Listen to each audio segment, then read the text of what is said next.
Halo. Iya, Assalamualaikum Pak Ustadz. Waalaikumsalam warahmatullahi. Ibu boleh dikenalkan namanya dengan siapa dan di mana? Iya, nama saya Lilis, saya dari Surabaya. Oke, Ibu profesinya boleh tahu Ibu seorang guru ya? Gimana? Ibu sehari-harinya mengajar seorang guru? Oh enggak, saya ibu rumah tangga saja. Oh, tadi katanya masih di sekolah. Oh enggak, waktu itu pas ada rapat, Pak Ustadz. Oh begitu, ya oke. Nah, saya mau tanya tadi ibu beberapa waktu yang lalu kan Ibu pernah menghubungi saya katanya ada kisah keajaiban selawat yang pernah dirasakan. Boleh Ibu cerita sejak awal Bu bagaimana kemudian sampai mengalami keajaiban? Iya, pada saat itu saya tahu channel Pak Ustadz itu tahun 2021 ya Pak ya. Sekitar bulan September. Nah, pada saat itu pas saya bener-bener kayak kan saya habis keluar dari pekerjaan itu, saya keluar dari pekerjaan tuh 2019 kan. Terus saya tuh ngerasa kok kayak bosen di rumah, terus kayak perasaan saya tuh kayak nggak enak gitu loh, rasanya tuh kayak nggak tenang gitu loh Ustadz, gitu loh. Jadi sehari-hari saya cuman mengandalkan suami aja gitu loh. Terus pas saya buka-buka channel Pak Ustadz itu, yaitu tadi kok sholawat untuk ATM terisi sendiri. Terus katanya bisa menenangkan hati kalau dari testimoni orang-orang itu. Apa iya ya, bilang gitu. Perasaan saya seperti itu. Terus akhirnya saya berusaha mencoba. Pertamanya ya masih 1.000, terus saya coba lagi bisa sampai 5.000. Itu awalnya memang berat ya Pak Ustadz ya ternyata untuk bersolawat itu kalau masih awal-awal itu. Terus setelah lama-lama kok katanya orang-orang itu bisa ATM terisi sendiri, ada yang 15.000, 10.000 gitu. Waduh, gimana ya caranya? Akhirnya saya coba berusaha untuk istiqomah. Pas September itu saya udah mulai ini ya, maksudnya kayak riadoh gitu. Saya mulai tanggal 1 ini saya coba gitu. Saya kepingin sholawat sampai 15.000 gitu. Insya Allah terus saya bisa istiqomah terus sampai mencapai 15.000. Nah pada saat itu saya pas dalam keadaan kondisi benar-benar habis lah, benar-benar nol gitu kan. Memang gaji suami kan ya mohon maaf ya buat ini itu buat kebutuhan sehari-hari, buat amanah-amanah yang lain juga udah gitu. Terus saya juga masih banyak utang juga. Akhirnya bener-bener 0 rupiah. Terus anak saya tuh kepingin jajan gitu loh Ustadz. Kepingin beli jajan gitu loh Ma gitu. Mama nggak bikin jajan dah, Mama nggak punya uang. Saya bilang kayak gitu ke anak saya.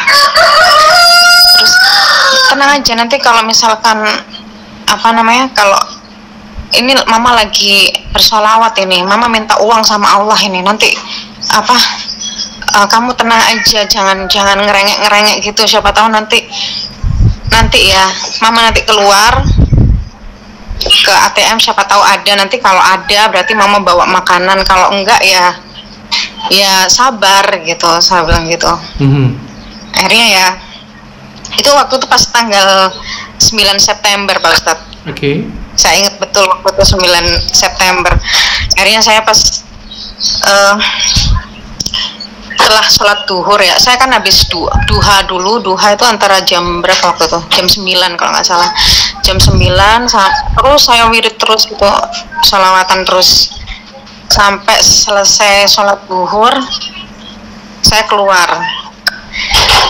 ya, saya pesenin ke anak-anak saya itu, sabar ya, anak saya kan 3 Pak Ustadz. Yang besar itu SMP, yang nomor 2 masih kelas 1, yang 3 ini masih 4,5 tahun. cewek semua. Terus akhirnya kamu sabar ya, coba kamu berdoa, bilang gitu. Saya bilang gitu, berdoa siapa tahu nanti Allah mengabulkan gitu.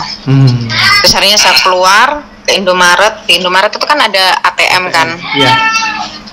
Ada ATM. Terus akhirnya saya coba sambil saya baca bismillah, sambil sholawatan. Pas nyampe di Indomaret itu kan deket rumah gitu ya, meskipun paling sekitar 5 menitan lah saya naik sepeda ontel itu. Saya terus sholawatan itu di jalan itu. Begitu sampai udah, terus saya coba itu sambil sholawatan saya masukkan, saya tekan-tekan gitu, terus akhirnya keluar 19.000 Ustadz. Allah, ya Allah, benar tak ini ya, saya bilang gitu. Saya tuh sampai kayak mau nangis ya gitu, tapi ya malu orang di Indomaret gitu. Saya sampai tengok kanan kiri, ya Allah benar tak ini, ya Allah. Sebentar, terus akhirnya saya coba keluarin lagi ATM-nya. Tadi kan saldonya tuh awalnya cuman nggak sampai 50.000 kok Ustaz, BRI itu. Terus yang ditarik berapa? Terus akhirnya saya coba masukin lagi, bener ternyata 919 itu. Yang ditarik terus, berapa? Ya saya keluarin 300.000 waktu itu. Saya keluarin 300.000, ya Allah, alhamdulillah ternyata bisa keluar, ya Allah, mungkin ini mukjizat bener, ya Allah, alhamdulillah, bilang itu. Saya nangis itu sampai saya usap. Terus akhirnya saya bisa beli makanan, bisa beli jajanan anak-anak itu, terus beli beras juga, terus buat bayar listrik sama air itu juga. Mbak nggak cek itu uang dari mana? Nggak cek setelah itu? Enggak lah Ustaz, pikiran saya udah pikiran positif aja, mungkin ini keberkahan salawat yang seperti orang-orang rasakan itu mungkin ya. Dan sampai sekarang kan nggak ada apa-apa gitu kan, nggak ada informasi apa juga. Kejadiannya udah setahun ya Bu ya? Setahun lebih ya? Iya, makanya tuh setahun lah ya, ini kan udah September ya? Juga kan sekarang. September berarti. Tapi setelah kejadian itu sampai sekarang nggak pernah ada orang bilang setelah transfer ke, atau misalnya dari suami yang transfer atau gimana? Oh enggak ada. Enggak juga. Saya sudah cerita juga ke suami. Ini loh, meskipun aku nggak bekerja, tapi ya alhamdulillah gitu. Rezeki itu nggak harus kita bekerja aja gitu loh. Kan bisa dari arah mana aja kan bisa, terserah Allah kan ngasihnya. Yang penting kita tetap ikhtiar, doa. Saya sih bilang gitu. Terus seperti itu ya Ustadz ya. Kenapa? Terus maksudnya betul seperti itu kan, kita meskipun kita nggak kerja, tapi kan rezeki itu kan nggak hanya kita dapatkan dari bekerja aja kan ya Ustadz ya. Iya. Justru rezeki dari istri yang soleh itu kan dia banyak beribadah, banyak berdoa, jadi Allah kasih lipat gandakan rezeki dari arah mana aja. Bisa jadi dari suaminya dilipat gandakan dari mana-mana gitu. Iya. Terus ini dalam bulan-bulan ini ya alhamdulillah rezeki tuh terus-terusan Ustadz saya ini, alhamdulillahnya. Dari mulai bulan kemarin itu, Agustus sampai ke September ini. Rezekinya gimana Bu? Dari arah ATM lagi atau dari arah yang lain? Arah yang lain ini, bukan dari ATM. Kalau ATM ya ada sih, itu ATM ya alhamdulillah PKH saya cair. Yang PKH tadi, saya cair. Yang lain-lain itu dari mana aja boleh tahu? Terus yang lain-lainnya itu kebetulan tetangga sebelah rumah saya ini anaknya kan beli rumah ya, seharga 300 juta. Terus kebetulan suami ini kenal sama pemborong kebetulan waktu itu yang borong rumah saya kan. Saya alhamdulillah habis renovasi rumah juga, tapi masih jelek Ustadz, masih ya pokoknya bisa ditempatin gitu aja. Jadi belum dicat atau apa gitu, belum.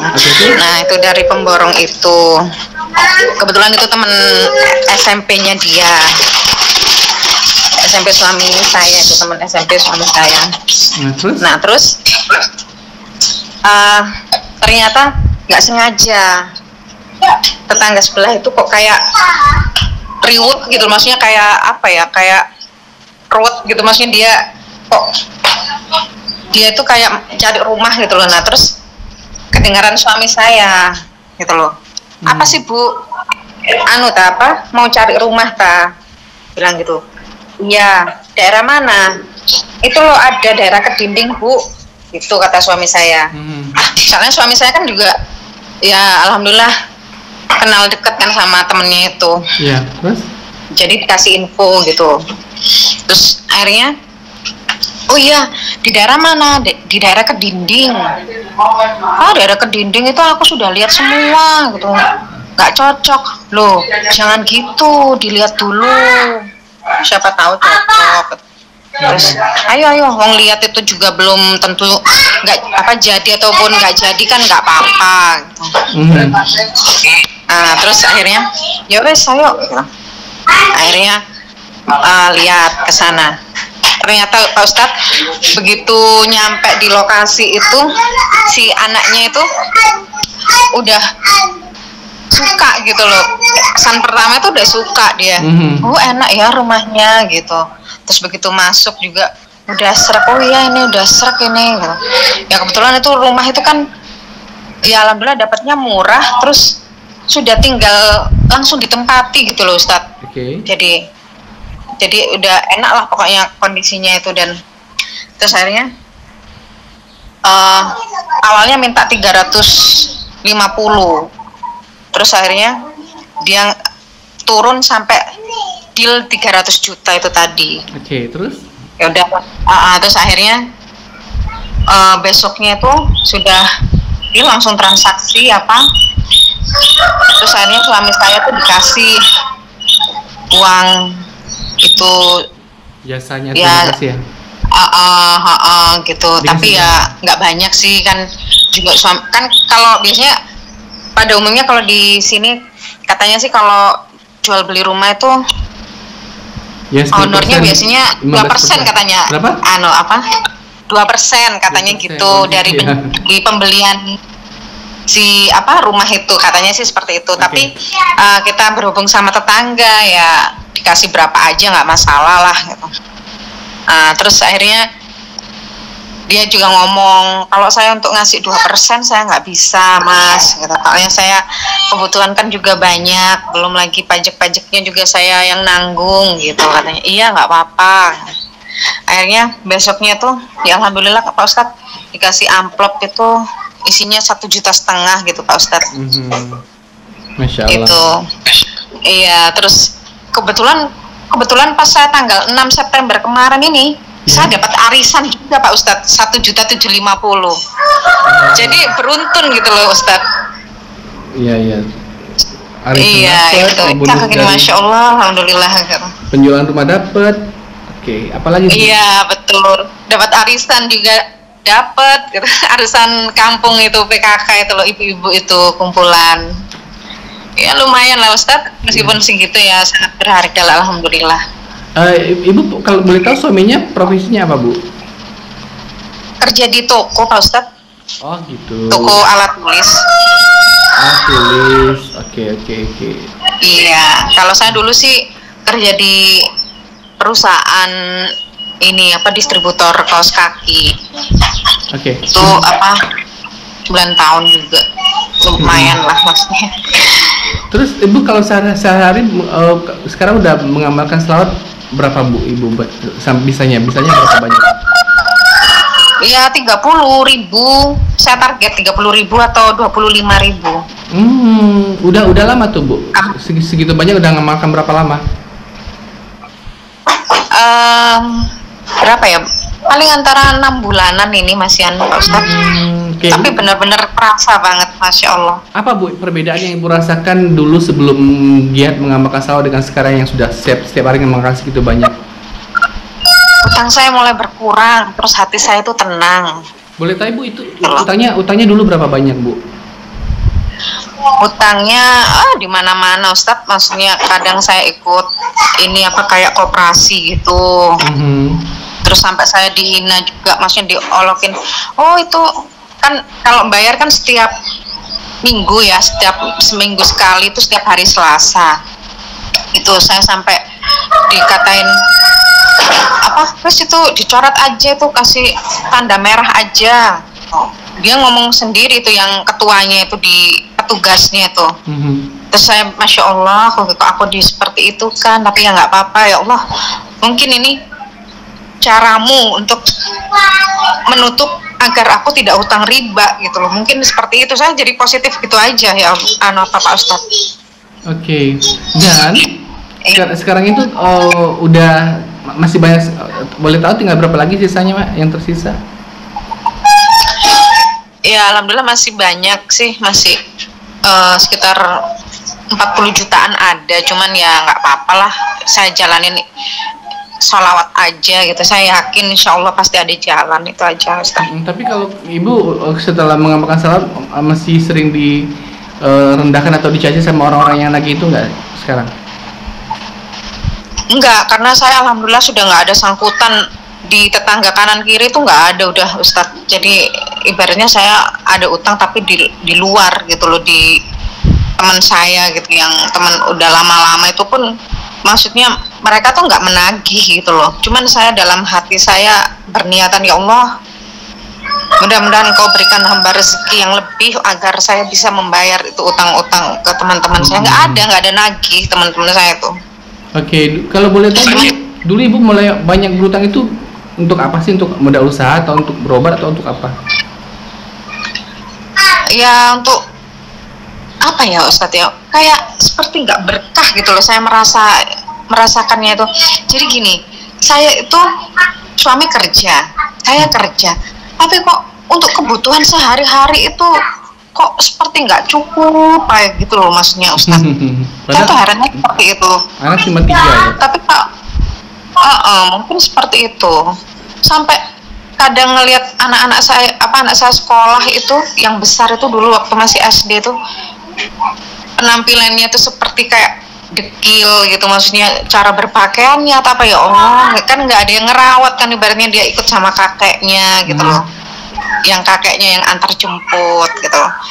Jadi kan maksudnya saya kan diburu-buru waktu kan kalau kerja itu. Saya pagi harus nyiapin sarapan, terus belum lagi sekolah, terus pokoknya kayak diburu waktu lah.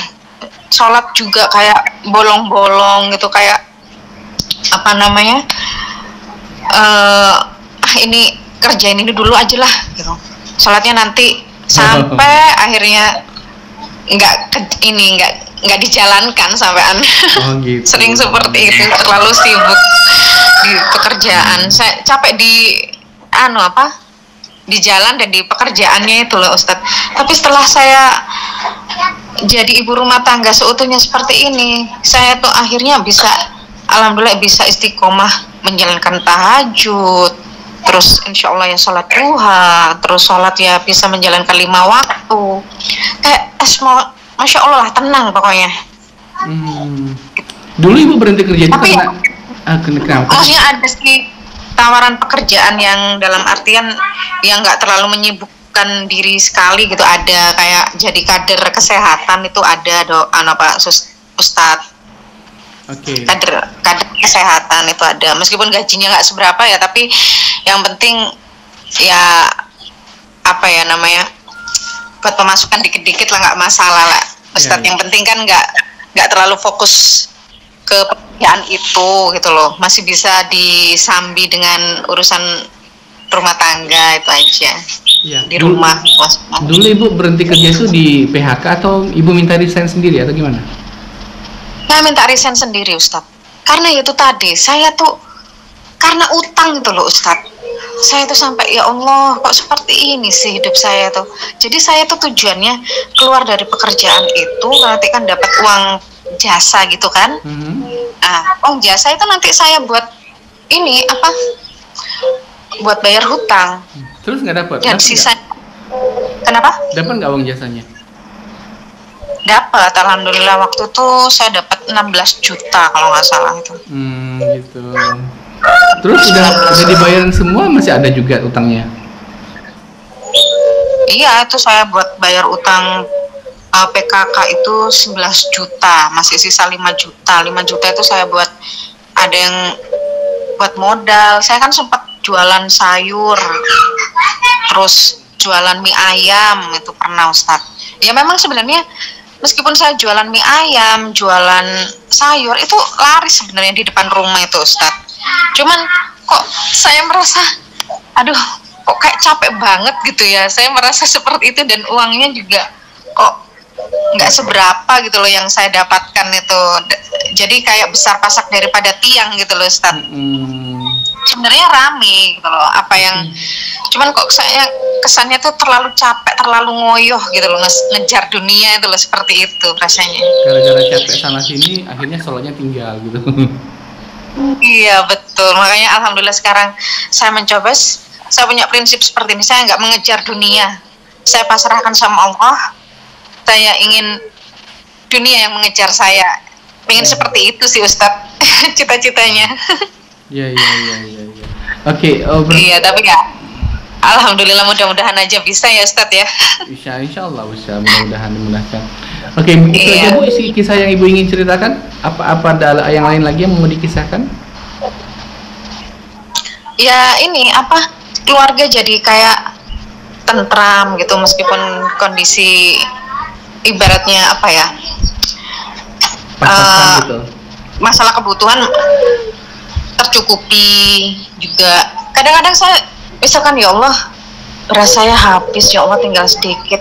Tiba-tiba bapak saya tuh datang dengan membawa beras 5 kilo gitu. Ini Lilis dikasih sama orang gitu.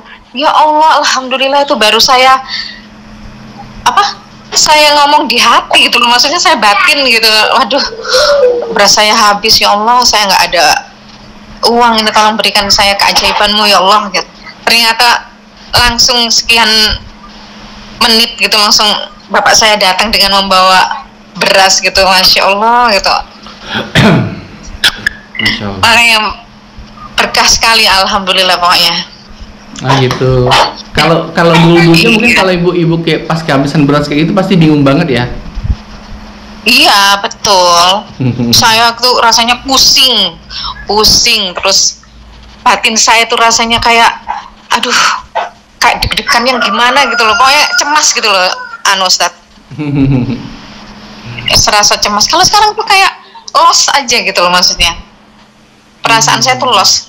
Ada nggak ada uang, tetap ya saya percaya pasti Allah memberikan rezeki dari manapun, entah itu nanti datang dari suami saya, dari bapak saya, ataupun anak-anak saya. Udah itu aja saya prinsipnya.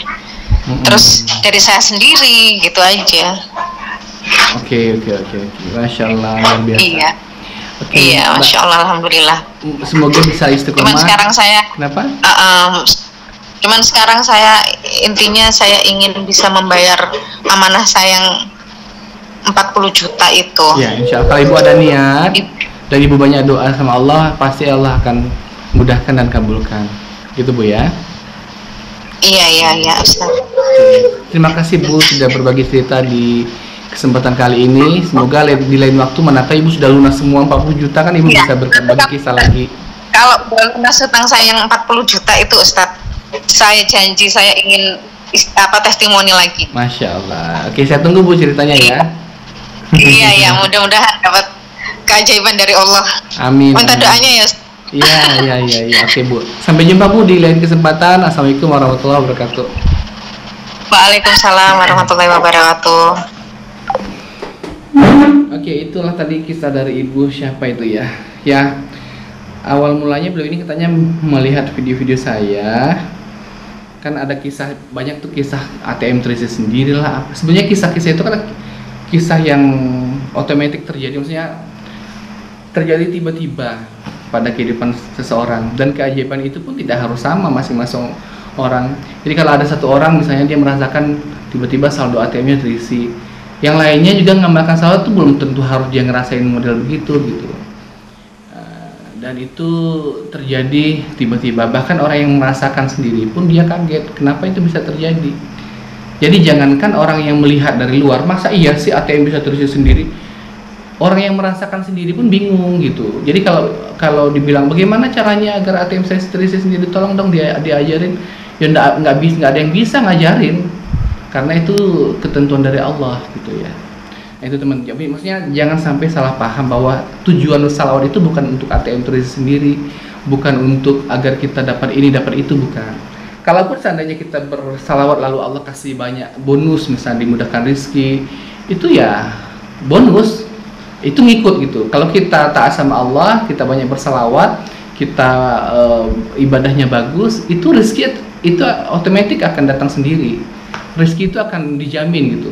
Tetapi kalau kita fokus pada dunianya, gara-gara dunia kemudian kita meninggalkan ibadah kita, dunianya bisa aja dapat, cuma nggak berkah dalam artian misalnya nih tadi kita punya gaji berapa gitu, entah 5 juta atau 7 juta atau berapa misalnya, tapi habisnya cepet, tiba-tiba harus ngasih ke bayar uang adik yang berobat lagi tabrakan, kan habis.